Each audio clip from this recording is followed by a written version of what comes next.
जरा सोचें, आप एक सुनसान सड़क पर जा रहे हैं कि अचानक लंबी हरी घास के मैदान से एक बच्चे की मदद के लिए पुकार सुनाई दे।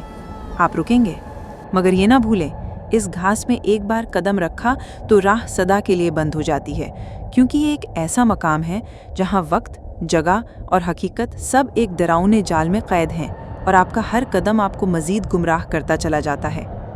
इसी मैदान के किनारे एक सुनसान सड़क है। वहाँ एक पुरानी कार आहिस्ता आहिस्ता चलती आती है। ड्राइविंग सीट पर एक नौजवान, कॉल, और साथ बैठी है उसकी बहन बेकी, जो खामोशी से किताब पढ़ रही है। मगर ये खामोशी धोखा देती है। बेकी छठे माह की हामिल है। उसका बॉयफ्रेंड ट्रैविस चाहता था कि वो बच्चा ना रखे, मगर बेकी जिद पर अड़ी हुई है, क्योंकि वो जानती है कि वो अकेले ये बोझ नहीं उठा सकेगी। इसीलिए कॉल उसे एक ऐसे ख़ानदान से मिलाने ले जा रहा है जो बच्चा गोद लेना चाहता है। राह में अचानक उसे मतली होने लगती है। कॉल एक वीरान चर्च के करीब गाड़ी रोकता है। बेकी बाहर निकलकर कै करती है, पानी पीती है और थकन से दीवार से लग जाती है। वो हल्की सी लर्जती हुई आवाज़ में कहती है, कॉल, कुछ ठीक नहीं लग रहा, शायद हमें वापस चलना चाहिए। कॉल उसे तसल्ली देता है, बस थोड़ा सा रह गया है, सियागो करीब है। वो तजब्जुब में रहती है, मगर गाड़ी आगे बढ़ती है। फिर वो लम्हा आया जिसने सब बदल दिया। घास के अंदर से एक लरसती हुई नन्ही सी आवाज़ उभरती है, बचाओ, मैं यहाँ हूँ, रास्ता नहीं मिल रहा। बेकी और कॉल एक दूसरे को देखते हैं। लम्हे भर के लिए हिचकिचाहट, फिर दोनों दरवाज़ा खोलकर बाहर आ जाते हैं। कौन है अंदर? बेकी पुकारती है। आवाज़ जवाब देती है, मेरा नाम टोबन है, मैं अपनी माँ बाप के साथ था, रास्ता भटक गया हूँ। कॉल आगे बढ़ता है। बेकी इमरजेंसी नंबर मिलाती है, मगर चंद कदम बाद ही सिग्नल गायब। घास इनके गिर्द जैसे उगती नहीं बल्कि लिपटती जा रही हो। जल्द ही दोनों एक दूसरे से ओझल हो जाते हैं। आवाज़ें कभी करीब से कभी दूर से आने लगती हैं। बेकी कहती है, छलांग लगाते हैं ताकि एक दूसरे को देख सकें। पहली छलांग में वो करीब नजर आते हैं, मगर अगली छलांग हद्दे निगाह में भी नहीं। दिलों में वही एहसास उभरने लगता है, ये कोई जाल है। कॉल आगे बढ़ता है और अचानक कीचड़ में फिसल जाता है। वहां एक मुर्दा कुत्ता पड़ा है, कॉलर पर नाम लिखा है फिल्डी। दूसरी तरफ बेकी रात के अंधेरे में अकेली है कि एक भारी कद का साया नमूदार होता है, रास। वो कहता है कि वो अपने बेटे टोबन और बीवी नतली को ढूंढ रहा है। बेकी को उस पर एतबार नहीं, मगर मजबूरी है, उसके साथ चल पड़ती है। इसी वक्त कॉल को एक छोटा बच्चा मिलता है, हाथ में एक मुर्दा कुआ। वो कहता है, यहाँ मुर्दे अपनी जगह से नहीं हिलते और तुम्हारी बहन भी जल्द मरने वाली है। कॉल सहम जाता है।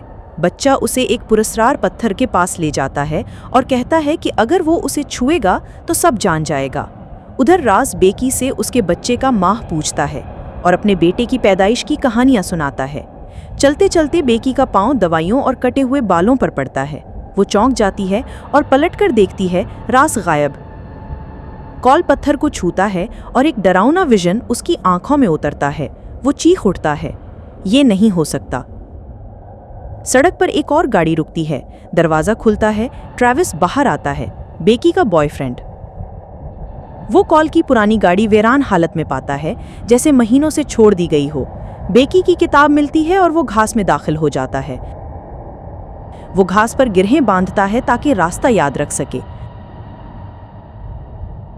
मगर गिरहें खुद खुल जाती हैं। सूरज का रुख बदल जाता है। यहाँ वक्त और सिमत दोनों दुश्मन हैं। रात ढलती है। ट्रैविस थकन से बैठा है कि टोबन आकर उसका नाम लेता है। वो कैसे जानता है? टोबन उसे बेकी के पास ले जाता है, मगर वो लाश बन चुकी है। सुबह ट्रैविस आंसुओं में डूबा उसका हार अपने पास रखता है। इसी लम्हे कहानी एक और खुफिया मोड़ लेती है। ये सब एक टाइम लूप है। टोबन, नतली और रास पहले इसी चर्च में आए थे। फिल्डी कुत्ता घास में गया, सब पीछे गए और फिर ये लामुतनाही चक्कर शुरू हुआ। ट्रैविस और कॉल में तनाव बढ़ता है। बेकी कहती है, लड़ने का वक्त नहीं, हमें निकलना होगा।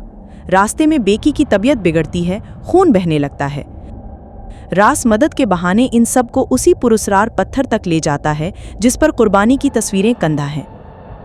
नतली चीखती है, इस पर भरोसा ना करो। इसके बाद एक खूनखार तसादुम होता है। रास सब पर हमला करता है। ट्रेविस का हाथ तोड़ देता है और नतली को कत्ल कर देता है। कॉल और ट्रेविस लड़ पड़ते हैं, हत्ता कि कॉल एक मौके पर ट्रेविस को नीचे गिरने देता है। तोबन ये देख लेता है। रास के हाथों कॉल भी अपनी एक मौत देखता है, क्योंकि ये लूप हर बार उसी अंजाम पर पहुंचता है। आखिर में ट्रेविस जो बच गया है बेकी को ढूंढता है। रास फिर नमूदार होता है, मगर बेकी एक कैंची उसकी आंख में घोंक देती है। ज़चकी के दर्द में वो होश खो देती है। जब आंख खुलती है, रास ने खुद को काल का रूप देकर उसे धोखा दिया होता है और अपने ही बच्चे को खिला रहा होता है। ट्रेविस वापस आता है, रास को फंदे में मार डालता है, मगर बेकी दम तोड़ चुकी होती है। ट्रेविस गुस्से में पत्थर को छूता है और रास्ता जान लेता है। वो टोबन को लूप से बाहर धकेल देता है और ये वाहिद उम्मीद रह जाती है कि शायद ये चक्कर टूट जाए। टोबन चर्च से निकलता है, बेकी और काल की गाड़ी देखता है, मगर बेकी को घास में जाने से रोक देता है। वो हार थमा देता है। बेकी समझ जाती है कि कोई चाहता था वो महफूज रहे। वो काल के साथ गाड़ी मोड़ लेती है और पहली बार फैसला करती है कि बच्चा खुद पालेगी। कहानी यहीं ख़त्म नहीं होती, क्योंकि घास अब भी जिंदा है और शायद किसी और का इंतज़ार कर रही है। नाज़रीन, उम्मीद है आपको आज की अनमोल फ्लिक्स की ये वीडियो पसंद आई होगी। हमारे चैनल को सब्सक्राइब करने के साथ साथ वीडियो के कमेंट्स में अपना फीडबैक लाजमी शेयर करें। अगली अनमोल फ्लिक्स की नई वीडियो के साथ फिर मुलाकात होगी। तब तक के लिए गुड बाय।